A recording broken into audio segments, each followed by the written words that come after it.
नमस्ते दोस्तों, मनमोहक हिंदी कहानियाँ चैनल में आप सभी का स्वागत है।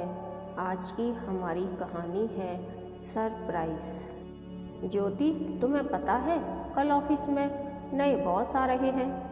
यही बात तुम मुझे सुबह से 4 बार बता चुकी हो सिया, फिर भी तुमने एक बार भी मेरी बात पर कोई उत्सुकता नहीं दिखाई।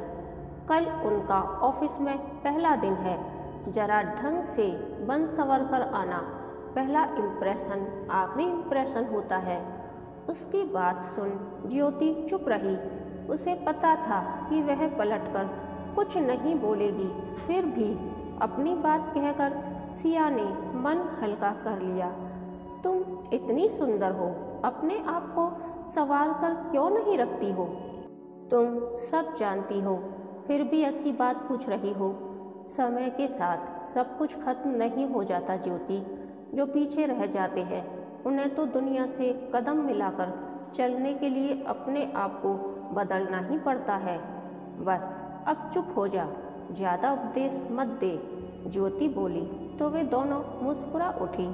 सिया और ज्योति में आपसी समझ बहुत अच्छी थी। सिया अपने आप को जमाने के अनुसार अपडेट रखती। ज्योति को इससे कोई मतलब न था। पिछले 5 साल से वह इस ऑफिस में काम कर रही थी, लेकिन आज भी यहाँ के माहौल में अपने को ढाल ना सकी। उसे दुनियादारी से कुछ लेना देना न था। ऑफिस वाले उसके व्यवहार को लेकर टीका टिप्पणी करते रहते, वह पलटकर कभी जवाब न देती। शाम को ऑफिस खत्म होने के बाद वह घर आई। उसे समझ नहीं आ रहा था कि उसके रहन सहन के तरीके से नए बॉस के आने का क्या लेना देना है। वह जैसी है ठीक है, अपना काम तो बड़ी लगन से करती है, और सच पूछा जाए तो वह अब श्रृंगार करे भी तो किसके लिए। उसके पति दीपक को गए हुए पूरे 6 साल हो गए थे।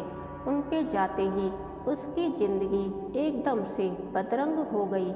उसने कभी सपने में भी नहीं सोचा था कि दीपक उसे इतनी जल्दी छोड़कर चले जाएंगे। कितना प्यार करते थे वे उससे।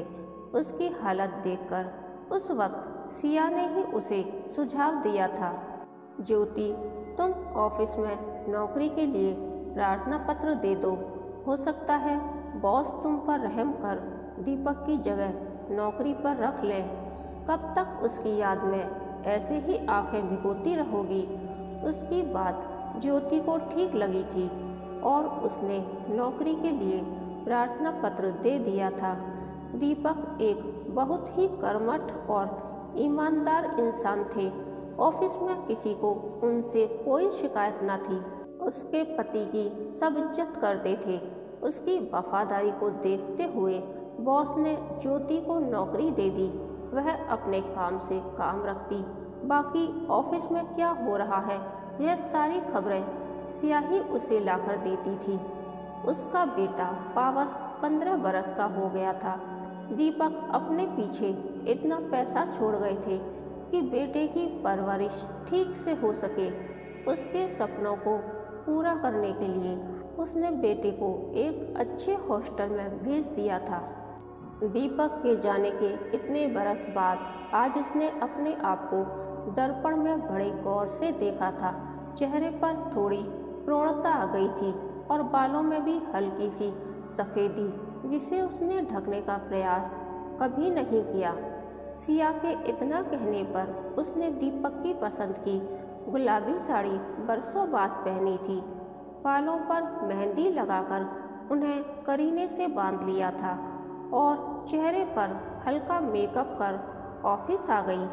उस पर नज़र पड़ते ही सिया बोली, आज बहुत सुंदर लग रही हो।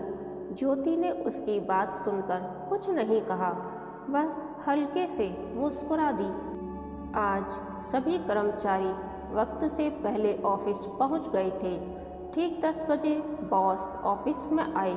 सिया ने आते ही उन्हें फूलों का बुके थमा दिया। सबसे पीछे ज्योति खड़ी थी। सिया ने उसका परिचय कराया तो बदले में एक हल्की सी मुस्कान के साथ उसने हाथ जोड़ दिए। उसके चेहरे पर नज़र पड़ते ही बॉस कपिल चौंक गए और बोले, आप यहाँ? ज्योति ने दिमाग पर जोर डाला तो उसे लगा कि शायद उसने उन्हें पहले कभी देखा है। ज्योति से कोई उत्तर ना पाकर कपिल अपने केबिन की ओर बढ़ गए। औपचारिकताएं समाप्त होने के बाद उन्होंने चपरासी को भेजकर ज्योति को अपने रूम में बुला लिया। मैं आई कम इन कहकर वह कमरे में आ गई। आपको यहाँ देखकर मुझे बड़ा आश्चर्य हो रहा है मिसेस दीपक। आपको याद है मैं भी उसी कॉलोनी में रहता था जिसमें आप रहते थे। आपके ठीक सामने वाला घर मेरा था। ज्योति ने दिमाग पर जोर डाला तो उसे याद आ गया, तब मैं आपका नाम तक नहीं जानती थी। मैं और दीपक इसी ऑफिस में काम करते थे। दीपक ने कभी आपसे परिचय नहीं कराया। आपको यहाँ देखकर मुझे आश्चर्य हो रहा है। एक रोड एक्सीडेंट में 6 साल पहले दीपक हमें छोड़कर चले गए। ऑफिस वालों के अनुरोध पर मुझे यहाँ नौकरी मिल गई। आपको बॉस की कुर्सी पर देखकर अच्छा लगा। इसका मतलब अब आप अकेली रहती हैं। परिस्थितियों के आगे किसका बस चलता है? मैं जा सकती हूँ सर? ज्योति ने पूछा तो कपिल ने उसे जाने की इजाज़त दी। वह उसे देखते ही भूल गए थे। आज उनका ऑफिस में पहला दिन है और उन्हें कुछ ज़रूरी मीटिंग लेनी है। ज्योति अपने केबिन में आ गई। सिया ने पूछा, तुम इन्हें जानती हो? वर्षों पहले ये हमारे फ्लैट के ठीक सामने रहते थे। यह तो तुम्हारे लिए खुशखबरी है, सिया बोली। तो ज्योति ने पलटकर कोई उत्तर नहीं दिया। पूरा दिन नए बॉस के आने की गहमा गहमी में निकल गया। शाम को घर आकर ज्योति कपिल के बारे में याद करने लगी। तब कितने दुबले पतले और शर्मीले हुआ करते थे कपिल। शायद उसे वह अच्छी लगती थी, इसीलिए जब भी मौका मिलता बालकनी में खड़े होकर उन्हीं के घर की तरफ देखा करते। कभी ज्योति से उसकी नज़र टकरा जाती तो वह अपनी नज़रें झुकाकर झट से कमरे में घुस जाती। मीटिंग निपटाने के बाद कपिल घर आए। उनके सामने जवान ज्योति का खूबसूरत चेहरा घूमने लगा। कितनी सुंदर और मासूम थी ज्योति। उसे भी ज्योति जैसी पत्नी की चाह थी।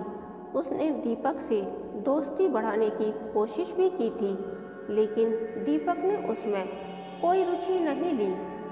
ज्योति की सुंदरता ने उस पर ऐसा जादू किया था कि वह दीपक के ऑफिस जाते समय सारे काम छोड़कर उसकी एक झलक देखने बालकनी में आ जाता। ज्योति इस बात से अनजान न थी। पड़ोस में रहते राह चलते कभी ज्योति से उसकी आंखें चार हो जाती तो ज्योति हल्की सी मुस्कान देकर आगे बढ़ जाती। ज्योति ने कभी उससे बात करने की कोशिश नहीं की। यहाँ से ट्रांसफ़र होने के बाद कपिल बेंगलुरु चले गए। काम के प्रति समर्पण की बदौलत वे लगातार तरक्की की सीढ़ियाँ चढ़ रहे थे। कुछ समय बाद साथ काम करने वाली वंशिका से उनकी अच्छी पहचान हो गई। पहचान प्यार में बदली और फिर वे हमेशा के लिए एक दूजे के हो गए। कपिल अपनी शादीशुदा जिंदगी से खुश थे। पति पत्नी नौकरी करते हुए अपनी जिंदगी बड़ी सुकून से गुजार रहे थे। आज अचानक ऑफिस में ज्योति को देखकर कपिल पुरानी यादों में खो गए और उनके सामने मासूम दुबली पतली सुंदर सी ज्योति का चेहरा साकार हो गया। उसके बर्ताव में उसे ज़्यादा अंतर महसूस नहीं हुआ।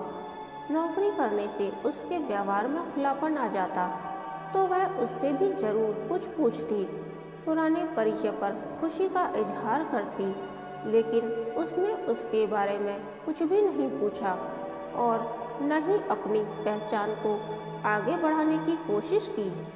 एक हफ्ते में सब कुछ सामान्य हो गया था। आते जाते जब उनकी नज़रें टकरा जाती तो ज्योति बड़ी शालीनता से कुर्सी से खड़े होकर हाथ जोड़ देती। कपिल कभी कभी ज्योति को अपने कमरे में बुला लेते। एक दिन मौका पाकर वे बोले, तुम यहाँ अकेली रहती हो? डर नहीं लगता? अब तो आदत हो गई है, शुरू में अजीब सा लगता था। वक्त सब कुछ सिखा देता है।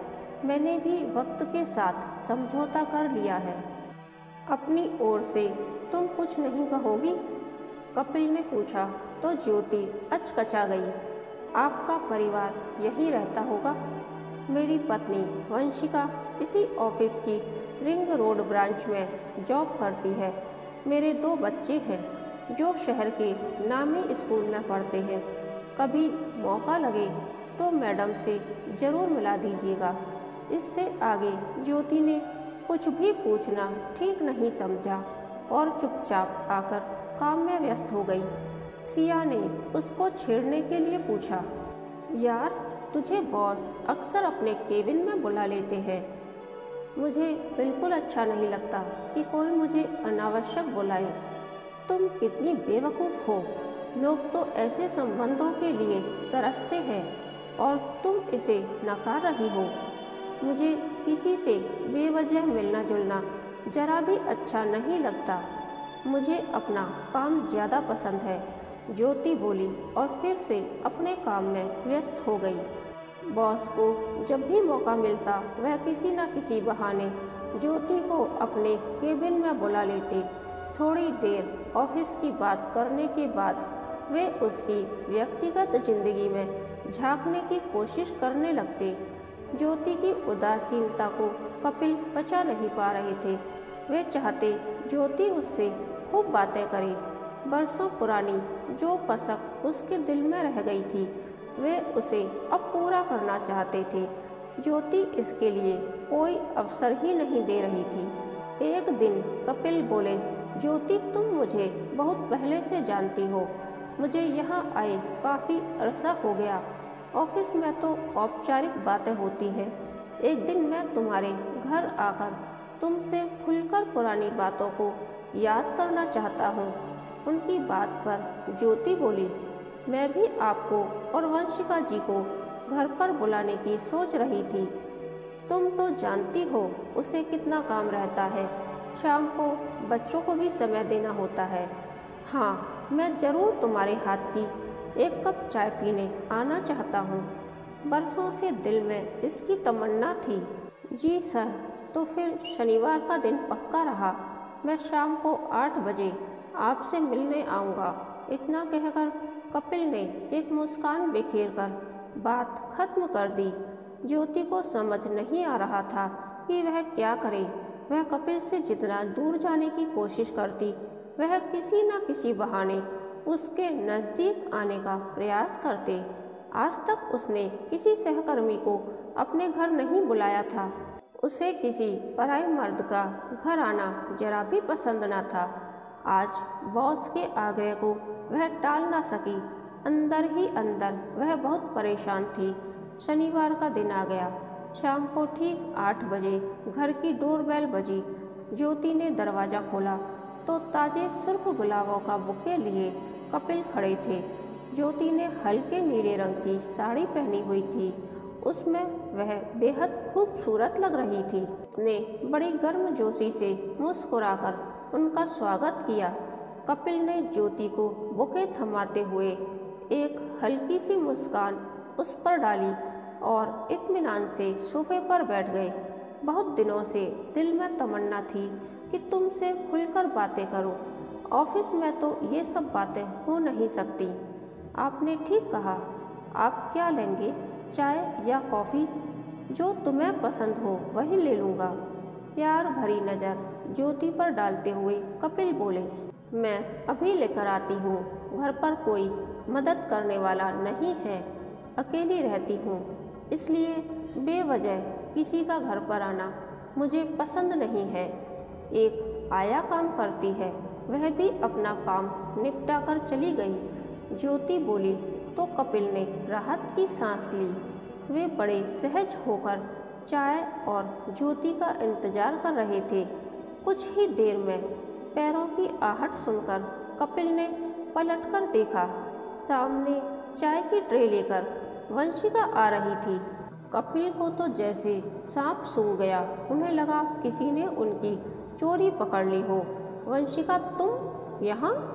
हाँ, ज्योति ने बहुत जोर दिया था कि आज शाम मैं यहाँ आऊँ। मैं उसके आग्रह को टाल ना सकी। तुम ज्योति को कब से जानती हो? पिछले कुछ दिनों से, ज्योति ने बताया था। वर्षों पहले दीपक और तुम एक ही ऑफिस में काम करते थे, पर आज शाम आप यहाँ आने वाले हैं। मुझे पहले बता देती तो हम साथ ही आ जाते। ज्योति ने ऐसा करने से मना किया था। वह आपको सरप्राइज देना चाहती थी। उसने आपसे अनुरोध किया था कि पत्नी को साथ लेकर आइएगा। आपने उसे मना कर दिया था। वे तीनों बैठकर बड़ी देर तक बातें करते रहे। ज्योति ने खाना बाहर से ऑर्डर कर दिया था। सबने साथ बैठकर खाना खाया। देर रात गई, वे घर लौटे।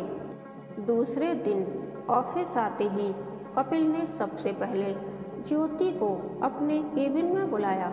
वह सिर झुकाए खड़ी थी। वह जानती थी आज उसे बॉस से बहुत खरी खोटी सुननी पड़ेगी, लेकिन ऐसा कुछ भी नहीं हुआ। वे बोले, सॉरी ज्योति, मुझे माफ़ कर दो। किस बात के लिए? गलती तो मैंने की थी।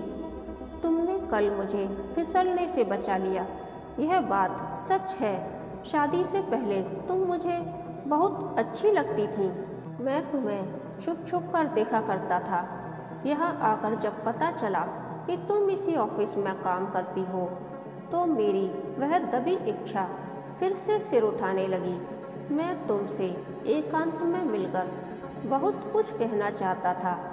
मेरा अनुमान सही निकला। मैं नहीं चाहती थी कि मेरे कारण किसी की गृहस्थी में बेवजह तनाव हो और मैं अपनी ही नज़रों में गिर जाऊं। आज तक मेरे घर में कभी कोई गैर मर्द नहीं आया। आप मेरे बॉस हैं, तभी मैं आपको आने से मना ना कर सकी। आखिर में मुझे यह रास्ता ठीक लगा। सच में तुम्हारी तरह तुम्हारे विचार भी बहुत ऊंचे हैं। एक अनुरोध है। कहिए।